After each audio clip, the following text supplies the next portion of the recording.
आज भी मैं हमेशा की तरह एक बहुत ही सिंपल, यूनिक, डिफरेंट और बहुत ही टेस्टी रेसिपी के साथ हाजिर हुई हूँ, जिसका नाम है चिकन वेजिटेबल मलाई समोसा। जो भी इस समोसे को एक बार ट्राई करेगा वो आलू का समोसा, कीमे का समोसा, चिकन का समोसा सब भूल जाएगा। आप भी मेरे कहने पर इसे एक बार ज़रूर ट्राई कीजिएगा। उम्मीद है आपको ये रेसिपी बहुत ही पसंद आएगी।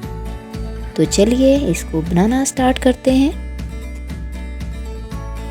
इसकी डो तैयार करने के लिए मुझे चाहिए 1 कप मैदा, 2 टेबलस्पून घी, हाफ टी स्पून जीरा और हाफ टी स्पून ही नमक। अब नीम गर्म पानी से इस मैदे को गूंद लेंगे। सभी चीज़ें आपने ऐसे ही ऐड करनी है, कोई भी चीज़ कम या ज़्यादा नहीं करनी।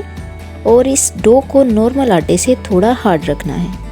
बस एक चीज़ का ध्यान रखना है कि डो को बहुत ज़्यादा पतला नहीं करना, ये ना हो कि वो बहुत ज़्यादा स्टिकी सी हो जाए।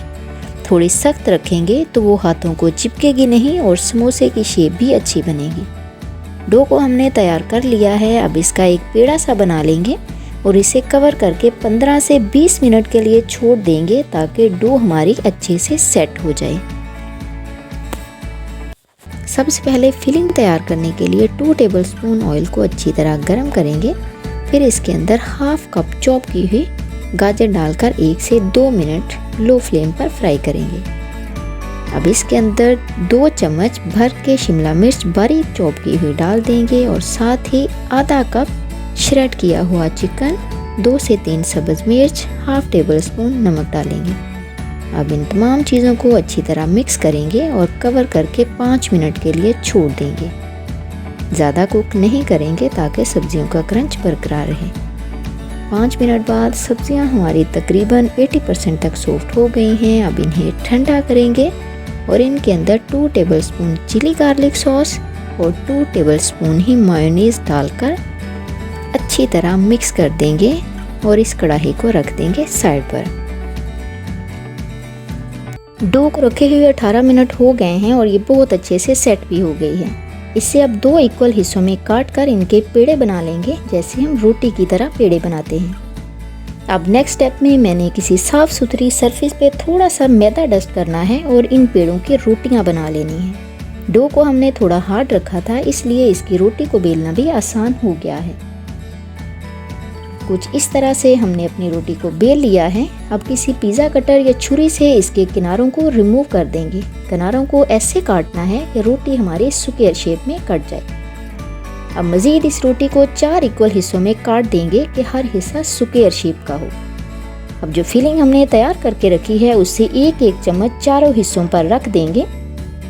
अब एक समोसे के चारों कोनों को उठाकर जोड़ देंगे और जो किनारे एक दूसरे के साथ अटैच हो रहे हैं उन्हें पकड़कर दबा देंगे तो हमारे समोसे की खूबसूरत सी शेप बनकर तैयार हो जाएगी। इसी तरीके को फॉलो करते हुए मैं सारे समोसे बनाकर तैयार कर लूँगी।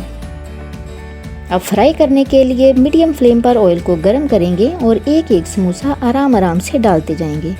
एक ही बार में सारे समोसे फ्राई नहीं करेंगे ताकि इनकी शेप ख़राब ना हो। और आराम से ध्यान से समोसों को ऑयल के अंदर डालना है और फ्राई करने में भी तेज़ी नहीं करनी, फ्लेम को मीडियम टू लो ही रखना है। अगर आपने गलती से भी हाई फ्लेम पर इन्हें फ्राई कर लिया तो ये चंद ही सेकंड में जल जाएंगे। एक और चीज़ का ध्यान रखना है, जिस टेम्परेचर पे आपने इन्हें ऑयल के अंदर डालना है उसी टेम्परेचर से बाहर निकालना है। आंच को कम या ज़्यादा नहीं रखना, नहीं तो इनके अंदर ऑयल चला जाएगा और ये ऑयली बन जाएंगे। इनको हमने गोल्डन सा ब्राउन करना है। जो फ्राई होता जाएगा उससे हम बाहर निकालते जाएंगे। वीडियो पसंद आए तो लाइक कीजिएगा, शेयर कीजिएगा, एक प्यारा सा कमेंट और अगर चैनल पर नए हैं तो सब्सक्राइब ज़रूर कीजिएगा। इन समोसों को आप रायते के साथ खाइए, धनिया पुदीने की चटनी के साथ खाइए, केचप के साथ खाइए, मायोनीज के साथ खाइए या चिली गार्लिक सॉस के साथ खाइए। आपको बहुत ही मज़ा आएगा।